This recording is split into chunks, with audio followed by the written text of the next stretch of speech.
Morning guys, welcome back to Formula 1 News. Lewis Hamilton gives his thoughts on the team orders drama that affected Ferrari at the end of the Azerbaijan Grand Prix, but Max Verstappen just a few races ago said he had no chance of even winning another race this season. All of a sudden his thoughts are rather different, and it seems Max is pretty confident that he could put together a title challenge this season. The likelihood is still slim, but Max is not ruling out the possibility, especially if the McLaren drivers keep driving like this. Very much intrigued to your thoughts in the comments. Hit the like button if you enjoy. Subscribe if you're new. As always, we're going to start with this man, Christian Horner, because today it is official that he is out of Red Bull. Now, of course, he was sacked a long while ago, back in July, and I think a couple of weeks ago he was removed as a director and some of the formalities were underway. But today is kind of officially the end date. Now, he will depart, I think, in 9 months. He has some sort of gardening leave period here. But the bottom line is that today it is finally official that Horner is gone. Of course, it's been an interesting little while since his departure,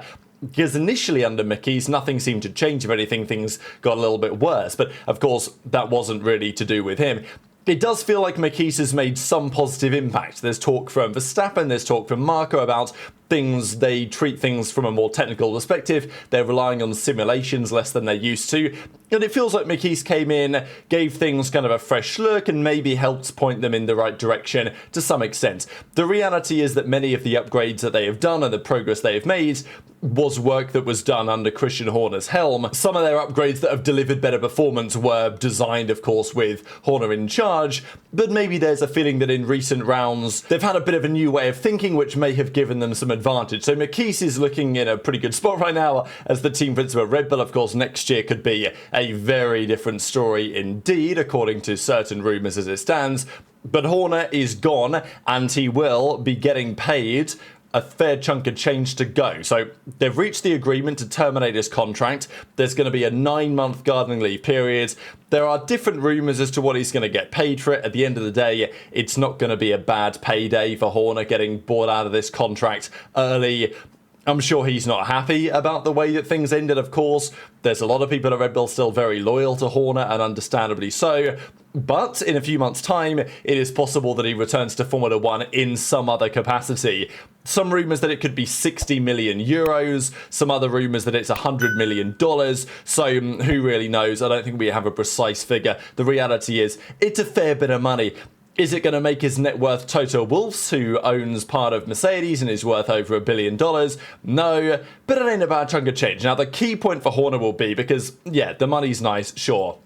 But Horner wants to win, and he wants to be very notable, right? Like, Horner loves the spotlight. So he will want to return, I'm sure, and the race understands that is his plan. Now, when and where? Very good question. But the timing here is kind of important, right? Because rumour has it, 9 months from now, so effectively next summer, Horner will be available to work for another team. That is what he wants to do. And at the time when that is a possibility, there will be teams interested, because there will be some teams out there that have not got 2026 right. They want someone at the helm to turn things around. There were rumours that Cadillac could be interested, which makes sense for them, maybe not so much for Horner unless he got some sort of ownership. Of course, there's going to be talk about Ferrari, but that is a conversation we will have further down the line. Couple of things on Red Bull as well. Helmut Marko, he's at it again. He's on the full Yuki Tsunoda glaze train, as he always is. But look, Tsunoda, yes, we've seen this before. When the Red Bull is phenomenal, the second driver, even Perez, Tsunoda, whatever, can deliver good results. It's not like Tsunoda was spectacular, but he was good enough, right? He was good enough in quali, he was good enough in the race.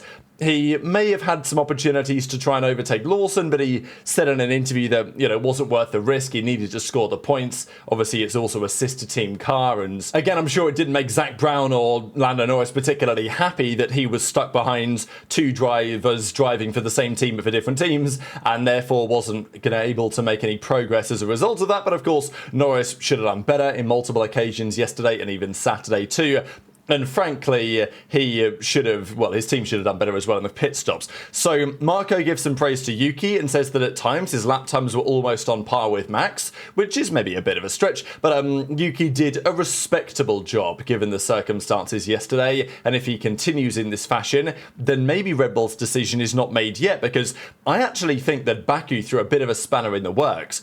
okay, Max is Max is Max. But apart from that, there are some questions, right? Because Lindblad, over the last 2 to 3 rounds in F2, all of a sudden hasn't been as impressive. And, you know, the most of this F2 season, it's been pretty nailed on. Lindblad came straight into F2, promoted straight in, done a pretty stellar job, and people were like, yeah, this guy's got to go. But all of a sudden, Red Bull are like, and especially Laura McKees, I think if Horner was in charge, Lindblad would definitely be getting that drive. But McKees is saying, well, Antonelli isn't doing a great job at Mercedes. To be fair, I think he actually is doing a pretty good job. Antonelli was excellent, I thought, this weekend as well. He certainly had a very solid performance, right?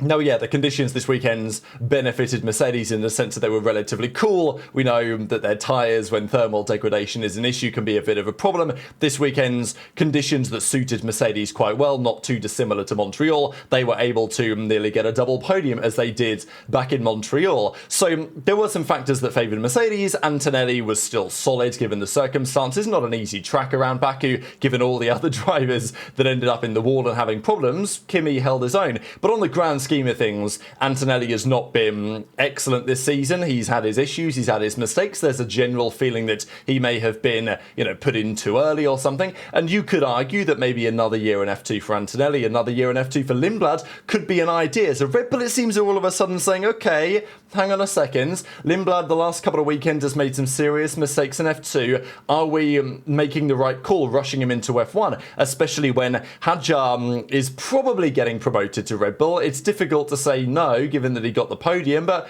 this weekend's Lawson was definitely stronger in the Grand Prix. Lawson did a great job, and yeah, it wasn't impossible to hold people back. But he held on to P5. He started P3, ended up P5. Solid performance. Yeah, there was some luck involved in how things transpired in qualifying, but he took advantage of the opportunity when he got it. And Tsunoda had a solid drive as well in a car that we know is tricky for anyone that isn't Max, whereas the Racing Bulls is, more easy to drive, shall we say, is our understanding anyway. So all of a sudden, Hadjar is still Hadjar, and you're expecting him probably to get promoted. But again, Red Bull might have the same concerns there. Yuki looks like he's on an upward trend. I think he has been for a few rounds. We're finally starting to see it maybe in the results. Lawson has done better over the last couple of weekends.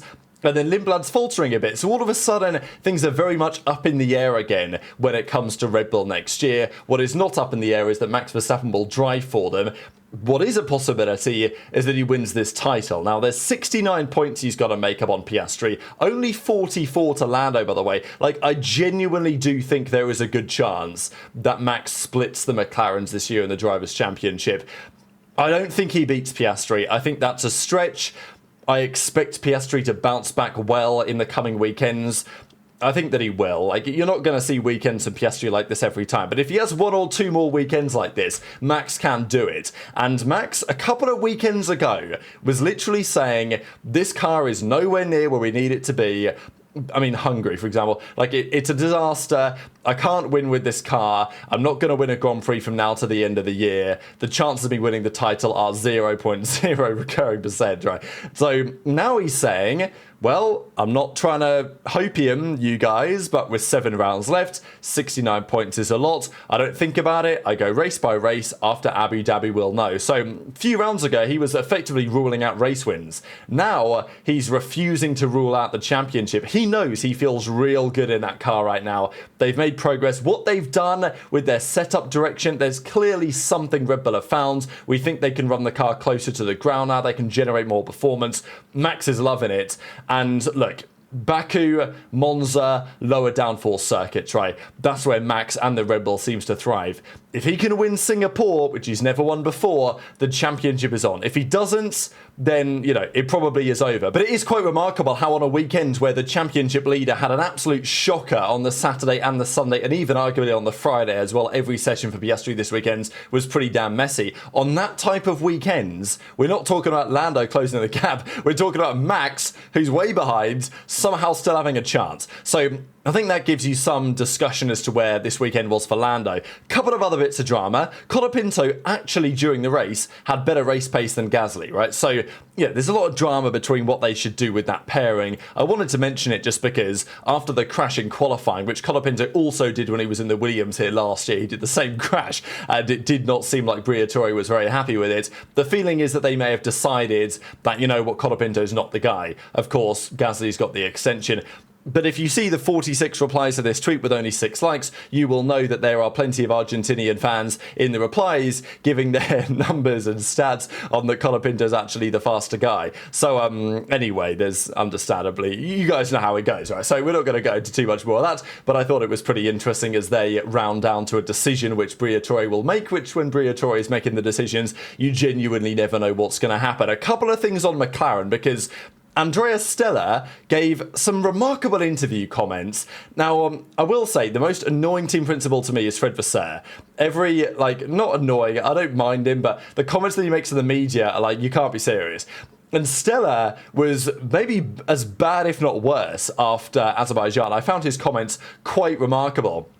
Now, yes, he was defending Piastri and saying, well, yeah, he's had a terrible weekends, but the great drivers can sometimes have terrible weekends, so there were no excuses really made there. He did say that McLaren have got to improve the pit stop hardware, so they are identifying that as a problem, the quality of the hardware. I mean, look, we've seen it, for example, Sauber, when they were having their stinky pit stops last year, they needed to upgrade their equipment, they did, and it got better. That's part of it, but it's difficult to imagine, right? Because last year, McLaren were cooking in the pit stops every time. 1.9s, 2.0s, 2.1s. Norris has had some terrible pit stops multiple times in a row. And yeah, Piastri's had a few bad ones too, but it does feel like it's been more on Lando's side lately. Maybe that's just bad luck. But Stella reckons that it's pit stop hardware to blame. And he also said that the stop didn't matter. We would have ended up anyway where Leclerc was. The most important takeaway was that the car wasn't fast enough. But this is just objectively untrue, right? If he was 2 seconds quicker out of the pits, he would have been bare minimum 6th behind Lawson, and the problem is they ended up a couple of places further back and they eventually got Leclerc, but then Yuki was in the way and there was no way he was getting past him. But if he came out a couple of seconds ahead, he would have been right behind Lawson, I think, and he would have probably been able to get that move done because he wasn't in a DRS train, then he would have been the second car. Then he would have had the chance to drive up the roads, because I still think the McLaren in clean air would have been a very fast car, but Norris just wasn't able to show it for various reasons. So Norris had the slowest pit stop of the entire race, by the way, 4.13 seconds. Alonso's was worse, but of course there was a penalty involved there. And over the last few races, there were 38 stops without a time penalty over the last 2 races. Those 2 pit stops for Lando was 36th and 37th. So yeah, pretty atrocious to be honest, but that's how it's been. And Lando's obviously not been driving as well as he should have done, but also has been getting some bad luck from the team as well. This is just quickly on Williams. 138 points they scored back in 2016. Since then, last year was pretty solid, but this year they've now scored over 100 with the podium for Sainz. Now, Sainz did a phenomenal job executing that podium. I will say, I thought his comments after the race were quite funny, very Carlos Sainz in my opinion, and I'm all for being a confident driver, but I thought it was funny just because Sainz this season, let's be honest, he's had a terrible season, right? Before this race, he was 18th in the championship. He was getting cooked by Albon most weekends. He has even himself admitted that he struggled to adapt to the car. And yes, there's been an awful lot of bad luck in there for Sainz as well. It's, a lot of it has not been of his own doing. And this weekend, he got pretty much all of that bad luck he got. He, to some degree, got it back, right? Because the opportunity was there in qualifying because of all the red flags. He got the lap in when it mattered. Then the conditions were worse. It started raining a bit. And the other drivers weren't able to go any quicker apart from Max. So Sainz ends up second. And then also, as it turns out, Lawson was behind him in third. And then due to the difficulty to overtaken various things, Sainz just executed a good race in a good car and came third in the end. So I think he did a great job. But anyway, after the race, he made some pretty spicy comments and says that all the drivers that have changed teams, I've been the one who adapted best. And I don't know if he could really say that. Yeah, okay, he had a great podium, but one weekend doesn't really change the fact that this season you certainly wouldn't have said that before the season, right? So does one race weekend change that? I don't know. It's not like a lot of the drivers have done especially well, but I thought it was interesting anyway. Interesting enough to share. Let's talk about Ferrari, though. Couple of things here. Fred Vasseur, he's at it again. And do you guys agree with this or not? I'm intrigued to hear your thoughts. He says the Ferrari has the same characteristics as the McLaren, while Mercedes and Red Bull are the opposite. So when McLaren is good, we are right there with them. When they're not, we suffer as well. But it is what it is. Now, I don't know if this is fully true, but I think there is some truth to this. To be honest, my takeaway from this weekend's, the McLaren and the Ferrari were both perfectly fine cars.